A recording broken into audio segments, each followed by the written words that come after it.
What's up guys, Not2_ here, back with another episode of the Soul Silver Nuzlocke, and once again, I'm recording at night, because I ran out of time to record during the day. And, by the way, for the very few people who are watching this not as I shared on iFunny, but as I originally uploaded in, late February, it is currently February 25th, so once again, greetings from the past. So yeah, for everyone watching it now, I'm sorry, I'm going to be on a little hiatus recently, and I know that I've already been posting a couple less videos this week than the previously established 2 a day, and I really am sorry about that, but I've just got a lot of stuff in the way of recording, and it's not my highest priority, so I really am sorry if there are a few less constant, if there's less consistency, that's the word I was trying to say, in these videos, but hopefully it doesn't affect too much, and we can just move on past that. Anyway, time to train up the Carp, the Magikarp. This is no place for playing.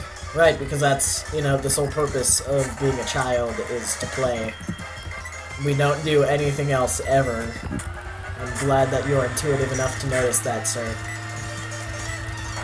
As I just utterly destroy you with my completely over-leveled team, because level 22 is considered high level here.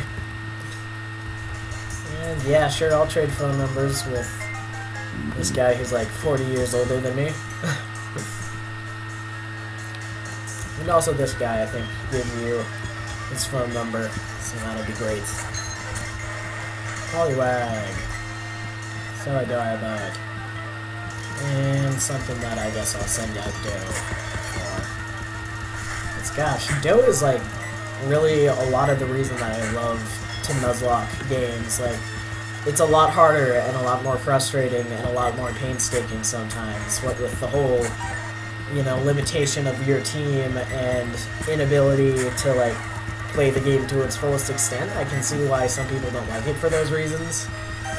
But I just love the idea of, using a Stantler, which I would never use in a normal playthrough, and I'm loving how, I can OHKO things with Stomp, which is something I could not do with anything else on this team.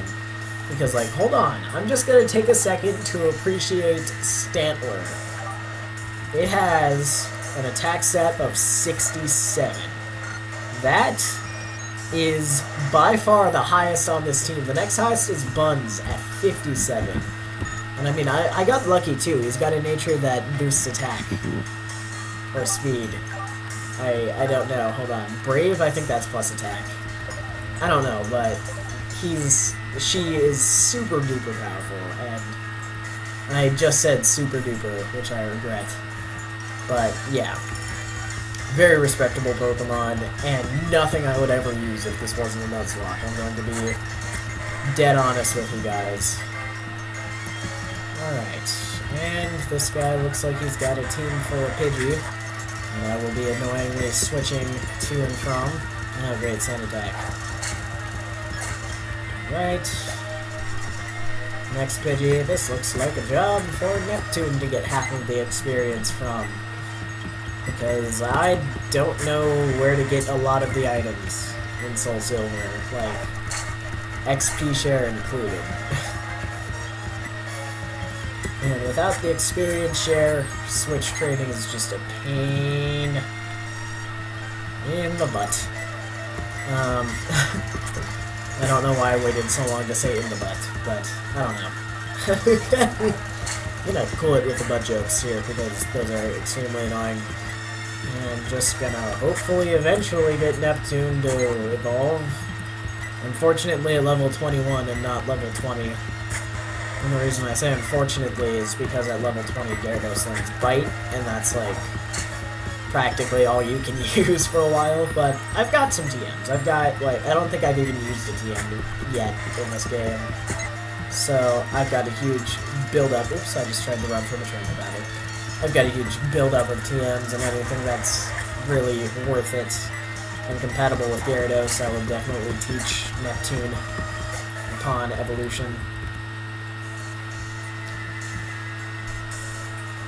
Alright, and here we got another creepy old guy.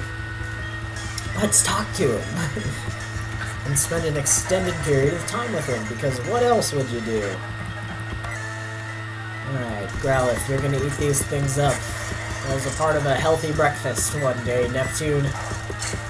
Mark my words. One day you will be an actual water type. Because Magikarp is really only a water type because it evolves into one and is a fish. Also, the fact that having a type is kind of mandatory in Pokemon, but, you know. Alright, and Neptune is level 21. So, we got this. Yeah! The biggest example of evolution ever, the most, like, unnecessary one. Like, I like the idea of everything going from 0 to 100 really quick, but, like, does it have to be this amazing of a stat change and everything? Like, is that really necessary? I feel like... Also, I feel unsafe because there's a Gyarados chasing me. You're a Magikarp just now. You're itching to see outdoors. Okay. There's a rare candy out here, so... Oh my god, isn't that beautiful? Here, is this satisfying your itch to see outdoors? Oh, you seem happy to have found something, but you're not gonna offer to give it to me, huh? Alright, well, I've found something for you. Bam! I knew that was there, because that's one of the few rare candy locations I actually know of. And it's considered medicine for some reason, because I guess when you level up a Pokemon, it gains HP. So I'm just gonna questionably level up my Gyarados and teach it a bunch of TMs to make it instantly a fighting master. Let's see, do you want to learn... None of these are good for a Gyarados. I mean, Surf. That's one of the main reasons I have you. Also, now you're, like, really a real water type. Contradictory to what I said before. Let's see, what else on my team can learn TMs? Like, Dig is going to be useful against the Steel Gym, which is upcoming. Alright, Rocky, Buns, and Blaze. What else? Shadow Ball, I guess. Would be cool again. Holy crap! Stantler can learn freaking Shadow Ball. Do I want to do that? I'm gonna see if it can learn Shadow Claw, because I'm pretty sure he's a physical attacker. And I think Shadow Ball is special. Nope. Alright. Whatever, that was a fun little excursion, I guess. Alright, and now to use Neptune to just get caught up, I guess, because it's 3 levels behind everything else. Jasmine must be worried sick about the Pokemon here. She won't even smile these days. Why do I get the feeling that she's not smiling because you're, like, constantly following her around? Alright, and I guess all that Neptune can do here is spam the crap out of Tackle. Oh my god, come on now. I know this is your first time ever using an attack, Neptune, but holy crap, the crits. That is unreal. I think I'm actually going to quickly dispose of this one using my overpowered Demon Deer. Doe the Demon Deer. That is her, I don't know, superhero alter ego? Do we want to call it that? Do we want to not? Alright, I stocked up on super potions to fight Morty, but I never used even one of them because of Doe the Demon Deer. Kind of like that alliteration.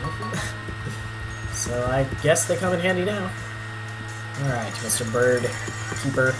Bird Keeper? Is that what they're called? Pretty high up here. Everyone here is baked, dude. You want some? You want some? Do you want some of the marijuana?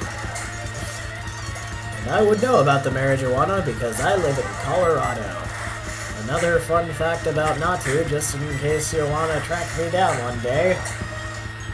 Doubt that that's enough information, but whatever. Advanced level stalkers can use that. Oops, they crashed. Whenever you defeat a bird-type specialist, they always just seem so, like, reluctantly accepting of it. Like, oops, I guess I suck. Because... I don't know, bird Pokemon are pretty formidable.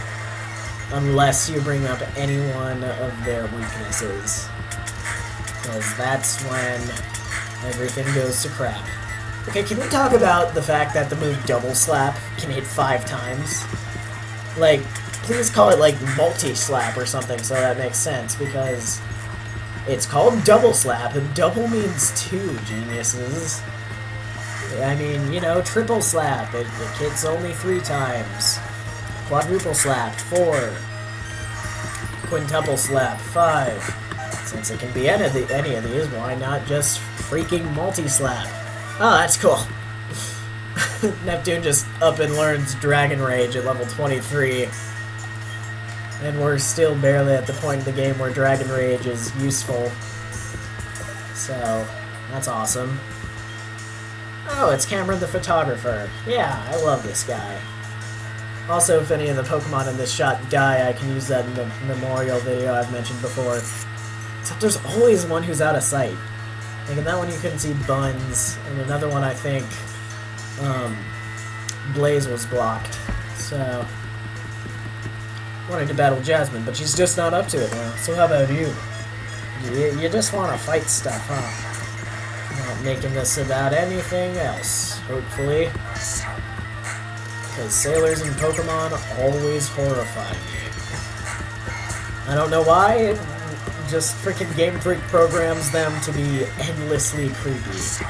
Like they're probably the creepiest class of people, and I think that includes channelers. Like, the sailors on the SSN are the worst, but there's always some kind of uncomfortable sexual undertone to these guys. Alright. Whoa, whoa, whoa, you're overwhelming! I know, this Gyarados overwhelms anything, anytime, ever. Okay, Hoppip, and... oh, you still haven't caught Rattata. I guess that means you don't have Pokeballs. Because that's like the one way that you can fail at catching a Rattata, because they're everywhere and their catch rate is not, well, no, and their catch rate is endlessly high. This Pokemon always kept the sealet at night, but it suddenly got sick. It's gasping for air. I understand that there's a wonderful farmery in Sirewala, but that's across the sea, and I can't leave Amphi unattended. Oh, can't do that. Can't leave your Amphi the Ampharos. So I guess you're gonna imply that I go by opening the door and allowing access to this super potion. Alright, I'm cool with that. Alright, so that was basically this entire episode, just moving through the Lighthouse and making Neptune endlessly cooler. I love how Neptune, like, Gyarados has a little collar. Like, if you notice right beneath its head, it's got, like, this little black spot, and that makes it seem a lot more like a pet. Like, look, right above the little fin there. Alright, so that was this episode, and I think I'm actually going to start surfing towards Cianwood. I know that in the last one I kind of hinted that I would be heading towards Mahogany, but I think at least up until the point that I'm going to be fighting Chuck, like, maybe his levels are close enough to Morty's that I could successfully overlevel in, like, a legitimate amount of time. But, I don't know, actually in between episodes, what I'm going to do is I'm going to look up the levels of Morty's Pokemon, and I'm going to say if he has anything higher than level 30, I'm not going to continue in this direction. I'm going to head back towards Mahogany, and we'll do some fighting over there, which might seem a little out of order, I know, but whatever. It's not like, yeah, I mean, I'm going to be doing these things sometime anyway. And, wow, 2 seconds into surfing, we find this Tentacool. We zoom out of the sea, which I can't catch because this is where we got Neptune. And actually, no, just a couple videos ago, I promised I wouldn't end mid-battle, and I feel like if I challenged that guy, the battle would last over 40 seconds, and it would just be a train wreck that I said I would never do again in the series. So, this has been a cool episode. We're kind of at a point of differing paths, and in between, I guess I'll decide if I want to go to Mahogany, which is my level, or Cianwood, which is just above it. So, I mean, either way, either option seems like it could work out really well and have some cool stuff happen. So, I will see you guys in the next one, as I get chased around by a Gyarados on a beach. Goodbye to you, and enjoy this animation.